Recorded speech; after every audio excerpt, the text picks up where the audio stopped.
Some moments define us. They shape us, mould us, make us who we are.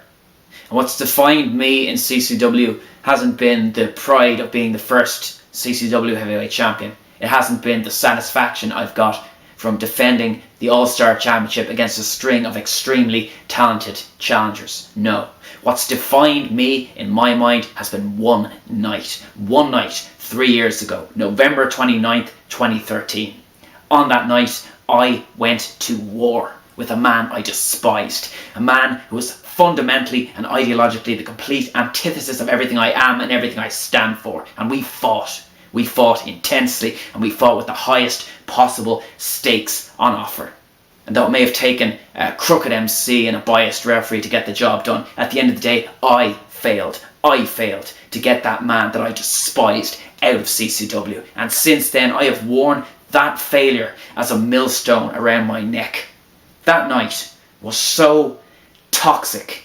It's managed to blight and overshadow every accomplishment I've had in CCW before and since. It was a long year, very long year, before I came back to CCW. And though I've had success since then, I've had happiness since then, I cannot shake that night.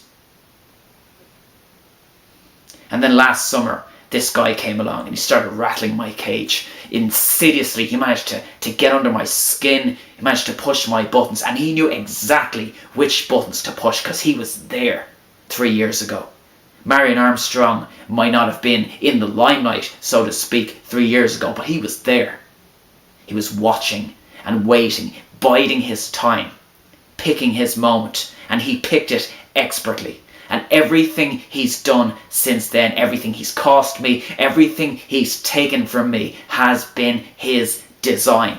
And the most frustrating thing about all this isn't the fact that he cost me the All-Star Championship twice, the fact that he cost me the Tag Team Championship, the fact that he got me so riled up and pissed off at Summer Brawl that I cost myself a shot at the Heavyweight Championship. No, the most frustrating thing is what he says has merit. For a year, he's talked about exposing the real Bingo Ballance to the world, that I'm some kind of fraud. And he's right. He is right.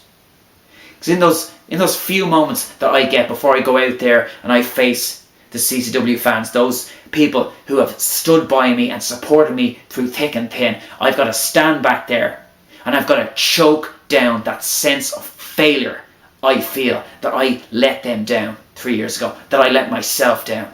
So I go out and I project to them the kind of guy worth fighting for, worth supporting. And it's an act. It's an act I am tired of playing. I am tired of being a projection. I want to be that person that they see. And the only way to be that person is on November 27th by beating Marion Armstrong. Marion Armstrong, this is not 1 year in the making. This is 3 years in the making for me. On November 27th, you're Marion Armstrong. You're Ross Brown.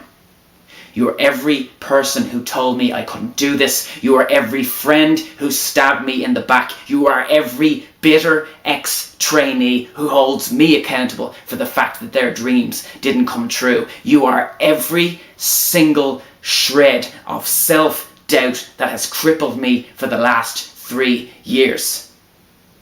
Beating you is how I make things right. Beating you is how I take back control. Beating you is how I create a new defining moment. On November 27th, Marion, you will see my design in everything I do to you in that ring and all over Glen Rovers. On November 27th, Marion, I will be the last man standing.